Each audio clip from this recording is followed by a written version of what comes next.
Hello guys, welcome back to Study Loop. ये हमारी series the origin and evolution of Earth की third video है और इसके अंदर हम बात करने वाले हैं हमारे सोलर सिस्टम के बारे में और द फॉर्मेशन ऑफ मून के बारे में। तो अपने सोलर सिस्टम के बारे में अगर हम बात करें तो हमारे सोलर सिस्टम में 8 प्लैनेट हैं, 63 मून्स हैं और मिलियंस ऑफ स्मॉल बॉडीज़ हैं।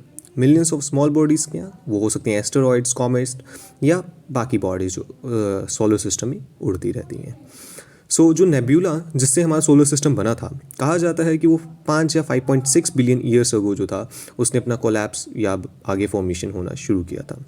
और जो प्लैनेट्स थे वो कुछ 4.6 बिलियन ईयर्स अगो जो थे बनना शुरू हुए थे।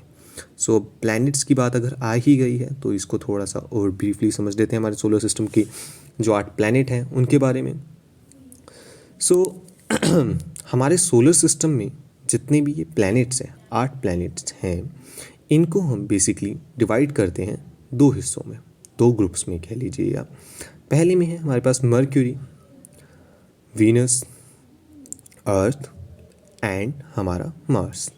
एंड देन सेकेंड ग्रुप में हमारे पास आते हैं Jupiter, Saturn, Uranus and Neptune. So ये जो हमारे पहले प्लैनेट्स हैं Mercury, Venus, Earth and Mars, इन्हें कहा जाता है टेरेस्ट्रियल प्लैनेट्स या इनर प्लैनेट्स इन्हें कहा जाता है। एंड क्योंकि ये जो है सन और एस्टेरॉइड्स की एक बेल्ट है उसके बीच में लाई करते हैं। और जो हमारा दूसरा ग्रुप है जुपिटर, सैटर्न, यूरेनस, इन्हें कहा जाता है आउटर प्लैनेट्स। इनर प्लैनेट्स को टेरेस्ट्रियल प्लैनेट्स भी कहा जाता है। और अगर लिटरल टर्म्स में बात करें, टेरेस्ट्रियल का मतलब होता है अर्थ लाइक या अर्थ जैसे दिखने वाले, और आउटर प्लैनेट्स को जोवियन प्लैनेट्स कहा जाता है जिसका मतलब होता है जुपिटर लाइक या जुपिटर जैसे प्लैनेट्स। जो हमारे टेरेस्ट्रियल प्लैनेट्स या इनर प्लैनेट्स हैं वो बने हैं गैसेस से या कुछ मेटल से, और रॉक्स भी इनके अंदर आपको मिलेंगे। ओके, सो यहाँ पे एक क्वेश्चन आता है, और प्लूटो की अगर हम बात कर लें सबसे पहले तो, कि प्लूटो जो है हमारा 2006 तक हमारा एक प्लैनेट हुआ करता था, लेकिन 2006 अगस्त में इंटरनेशनल एस्ट्रोनॉमिकल यूनियन ने इसे ड्वार्फ प्लैनेट जो था घोषित कर दिया था। तब से ये ड्वार्फ प्लैनेट माना जाता है। नेक्स्ट अगर हम एक बात करें, एक इम्पॉर्टेंट क्वेश्चन आता है यहाँ पे। क्वेश्चन क्या है कि ये जो टेरेस्ट्रियल प्लैनेट्स हैं हमारे, सिर्फ ये टेरेस्ट्रियल प्लैनेट्स ही क्यों रॉकी होते हैं, इनके अंदर ही मेटल्स वगैरह ज़्यादा देखने को क्यों मिल रहे हैं, एस जोवियन प्लैनेट्स में क्यों नहीं? सो इसके आंसर है कि टेरेस्ट्रियल प्लैनेट्स जो हैं, सबसे पहली बात कि जो प्लैनेट्स हैं ये जब बनना शुरू हुए थे, ये बने थे और आज भी एग्जिस्ट कर रहे हैं, ये बहुत पास सन के बहुत करीब ये प्लैनेट्स बने थे, जिसकी वजह से उस रीजन में काफ़ी ज़्यादा गर्मी होने की वजह से गैसेस कंडेंस नहीं हो पाई, इसलिए वो उड़ गई थी। नेक्स्ट पार्ट कि टेरेस्ट्रियल प्लैनेट्स जो हैं उनके पास जो है सोलर विंड्स, जिस रीजन में टेरेस्ट्रियल प्लैनेट हैं उस रीजन में सोलर विंड्स जो हैं काफ़ी ज़्यादा इंटेंस थी, और इतनी इंटेंस सोलर विंड होने के कारण जो गैसेस थी वो स्ट्रिप ऑफ हो चुकी थी। एंड देन लास्ट रीज़न की अगर हम बात करें इस चीज़ के लिए, तो वो ये है कि टेरेस्ट्रियल प्लैनेट्स जो हैं वो साइज़ में काफ़ी ज़्यादा छोटे हैं, तो उसकी वजह से उनकी ग्रेविटी भी ऑब्वियसली बहुत ज़्यादा छोटी होगी।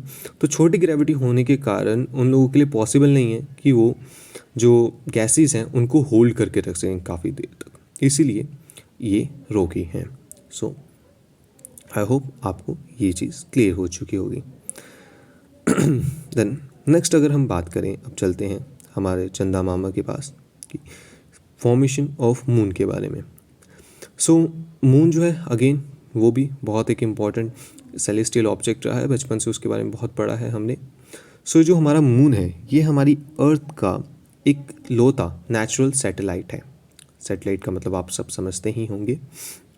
और दूसरी बात जो मून है ये कुछ 4.44 बिलियन ईयर्स अगो जो था बना था, और इसके फॉर्मेशन को लेके कई थियरीज जो हैं प्रपोज की गई हैं। 1838 के अंदर सर जॉर्ज डार्विन जो थे उन्होंने एक थियरी दी थी इसके लिए, और जिसको कहा जाता है डम्बल शेप थ्योरी। अब उस थ्योरी का अगर हम थोड़ा सा एक्सप्लेनेशन देना चाहें तो बहुत सिंपल सा एक्सप्लेनेशन है इस थ्योरी का, कि उन्होंने बोला कि अर्थ और मून हमेशा से एक जैसे ही थे और बाद में अर्थ रोटेट होते होते एक डम्बल शेप्ड इसने शेप ले ली थी और उसके अंदर से मून जो था अलग हो गया, और प्रेजेंटली जिस सरफेस से मून अलग हुआ था वो डिप्रेशन पैसिफिक ओशन के नाम से जाना जाता है।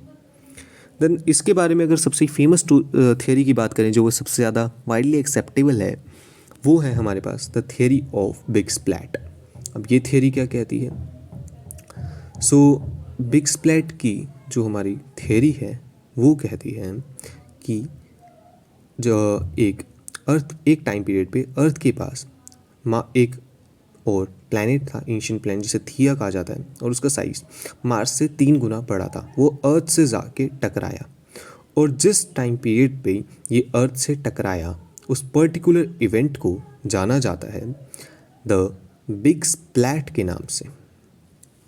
और इस बिग स्प्लैट के बाद हुआ क्या कि अर्थ के जिस सरफेस से थिया टकराया था वो सरफेस के कई हिस्से जो थे टूट के या बिखर के स्पेस में रिवॉल्व होना शुरू हो चुके थे, और अर्थ के सरफेस पे एक डिप्रेशन बन गया। और वही हिस्से जो काफ़ी टूट चुके थे अर्थ के सरफेस से, उन्होंने बाद में रिवॉल्व करते करते एक स्फीयर शेप ले ली, और साथ ही वही जाके आगे मून में फॉर्म हो चुके थे।